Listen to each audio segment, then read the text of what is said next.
வணக்கம் மக்களே, எல்லோரும் எப்படி இருக்கீங்க? நல்லா இருக்கீங்களா? இன்றைக்கி என்னோடய ஸ்டைலில் நான் எப்படி சிக்கன் கிரேவி செய்வேன் அப்படின்றத உங்களுக்கு செஞ்சு காட்ட போகிறேன். அதுக்கு முன்னாடி வாணலில் சூடுபடுத்திட்டு எண்ணெய் உங்களுக்கு தேவையான அளவு எண்ணெய் விட்டுக்கோங்க. எண்ணெய் காஞ்சதுக்கப்புறம் கொஞ்சமாக பெருஞ்சீரகம் போட்டுக்கோங்க. கடுகு தேவையில்லை. பெருஞ்சீரகம் போட்டு நல்லா பொரிஞ்சு வந்ததுக்கப்புறம் பொடியாக நறுக்கி வச்ச வெங்காயமும் கருவேப்பிலையும் சேர்த்துக்கோங்க. சேர்த்துட்டு வெங்காயம் நல்லா பொன்னிறமாக வதங்குற வரைக்கும் நல்லா வதக்கிக்கோங்க. ஞாபகம் இருக்கட்டும், வெங்காயம் நல்லா பொன்னிறமாக மாறணும். அதுக்கு முன்னாடி தக்காளியை போட வேண்டாம்.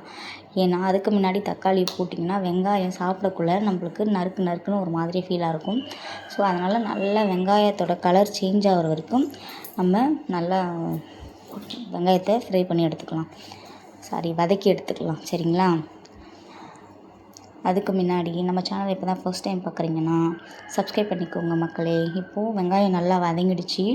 இந்த கண்டிஷனில் அரைச்சி வச்ச இஞ்சி பூண்டு பேஸ்ட்டு சேர்த்துக்கோங்க. இஞ்சி பூண்டு பேஸ்ட்டு சேர்த்த உடனே அடி பிடிக்க ஆரம்பிக்கும். அப்போது நீங்கள் அடுப்பை சிம்மில் வச்சுக்கோங்க. ஏன்னா ஃபுல் ஃப்ளேமில் வச்சிங்கனாக்கா அடி பிடிக்கும், தீஞ்ச மாதிரி ஸ்மெல் அடிக்கும். அதனால் சிம்மில் வச்சு நீங்கள் நல்லா வதக்கி விட்டுக்கோங்க. இஞ்சியோட பச்சை வாசனையும் போகிற அளவுக்கு நல்லா வதக்கிட்டு நறுக்கி வச்ச தக்காளியை இப்போ சேர்த்துக்கோங்க. சரிங்களா? தக்காளி போட்டதுக்கப்புறமும் அடி பிடிக்கும். கொஞ்ச நேரம் கைவிடாமல் நல்லா அதை தக்காளி வெங்காயம் நல்லா வதங்குற வரைக்கும், நல்லா குழைய வேகிற வரைக்கும். நீங்கள் இல்லைன்னா ஒன்று பண்ணலாம், தக்காளியை நீங்கள் மிக்ஸி ஜாரில் போட்டு அரைச்சி கூட ஊற்றிக்கலாம். அதுவுமே நல்லா தான் இருக்கும். ஆனால் நான் எப்பயுமே அரைச்சி ஊற்ற மாட்டேன். நான் தக்காளி அப்படியே போட்டு தான் வதக்குவேன். நீங்கள் அரைச்சி ஊற்றினாலும் ஊற்றிக்கலாம். ஓகே, நல்லா தான் இருக்கும். இப்போது கொஞ்சமாக மஞ்சள் பொடி போட்டுக்கோங்க. மஞ்சள் பொடி போட்டுட்டு நல்லா தக்காளி வெங்காயம் நல்லா வதங்கி வர வரைக்கும் நல்லா வதக்கி எடுத்துக்கோங்க. இதில் மெயின் என்னென்னா சிக்கன் கிரேவி செய்யும்போது தக்காளி வெங்காயம் நல்லா வெந்து வரணும்.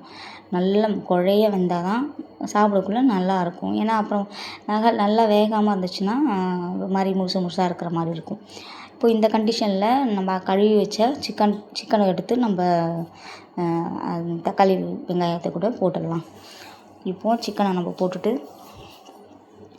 நல்லா சிக்கனை நல்லா வதக்கி எடுத்துக்குவோம். சிக்கனை நம்ம தக்காளி வெங்காயத்து கூட போட்ட உடனே வதக்கிட்டு உடனே தண்ணி விட்டு நம்ம இது பண்ணக்கூடாது.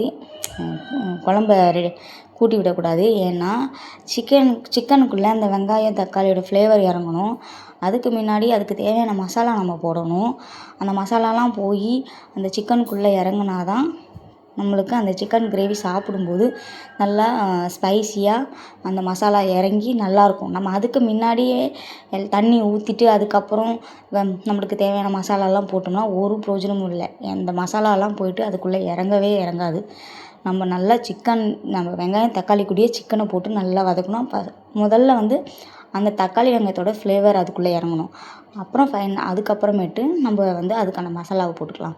இப்போ நான் சிக்கன் மசாலா கடையில் வாங்கினது தான்.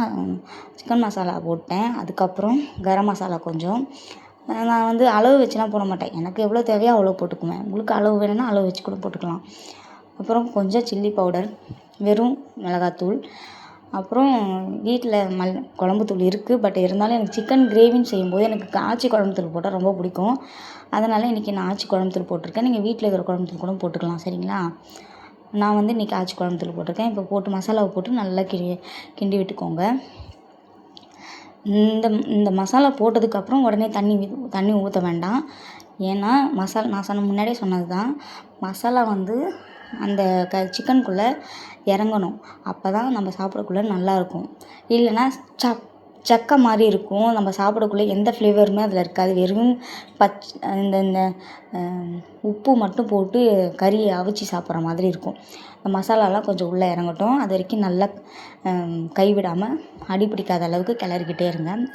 இப்போ இந்த கண்டிஷனில் நல்லா சூப்பராக மசாலா ஃபுல்லாக இறங்கி பார்த்தாலே உங்களுக்கு தெரியும். இந்த கண்டிஷனில் நம்ம தண்ணி ஊற்றிக்கலாம். நம்மளுக்கு எவ்வளோ தண்ணி தேவையோ அவ்வளோ தண்ணி நம்ம ஊற்றிக்கலாம். சிக்கன் கிரேவி ஒன்றும் அந்தளவுக்கு ரொம்ப டைம்லாம் எடுக்காது. ஒரு 15 மினிட்ஸ், ஒரு 15 நிமிஷம் தான் ஆகும். மேக்ஸிமம் ஒரு 15 நிமிஷம் ஆகும். ஏன்னா நம்ம கொஞ்சம் தண்ணி அதிகமாக விட்டுட்டோம்னா அதிகமாக டைம் எடுக்கும். இன்னும் நம்ம சிக்கன் கிரேவின்றதுனால தண்ணி நல்லா சுண்டி வந்ததுக்கப்புறம் தான் நம்ம எடுக்க போகிறோம். அதனால் திட்டமான அளவே ஊற்றிக்கலாம். சிக்கன் அந்த அளவுக்குலாம் டைம் எடுக்காது. இன்றைக்கி நான் ஒரு மிஸ்டேக் பண்ணிட்டேன். தண்ணி கொஞ்சம் எக்ஸ்ட்ரா கொஞ்சம் நிறையாவே வச்சுட்டேன். ஸோ எனக்கு 23 நிமிஷம் ஆகிடுச்சிங்க குக் ஆகிறதுக்கு. அந்த மாதிரி நீங்கள் பண்ணாதீங்க. மேக்ஸிமம் 15 நிமிஷம் தான் ஆகும். திட்டமாக கிரேவி செய்ய போகிறீங்கன்னா திட்டமாக தண்ணி வச்சு திட்டமாக நீங்கள் செஞ்சுக்கோங்க. தண்ணி அதிகமாக விட்டிங்கன்னா டைம் எடுக்கும். இப்போ ஃபைனலாக உப்பு போட்டுட்டு நல்லா ஒரு கிண்டி குழம்ப வந்து நம்ம ஒரு தட்டு போட்டு மூடி வச்சுருவோம். கண்டிப்பாக தட்டு போட்டு மூடினதுக்கப்புறம் நம்ம ஃபுல் ஃப்ளேமில் வைக்கவே கூடாது. ஏன்னா அடி பிடிச்சிரும். சிம்மில் வச்சு ஒரு 15 மினிட்ஸ் ஒரு 15 நிமிஷம் மட்டும் நல்லா குக் பண்ணிவிடுங்க. சூப்பராக வந்துடும். இப்போ பார்த்திங்கன்னா நல்லா தண்ணி எல்லாம் சுண்டி நல்லா கிரேவி பதத்துக்கு வந்துடுச்சு.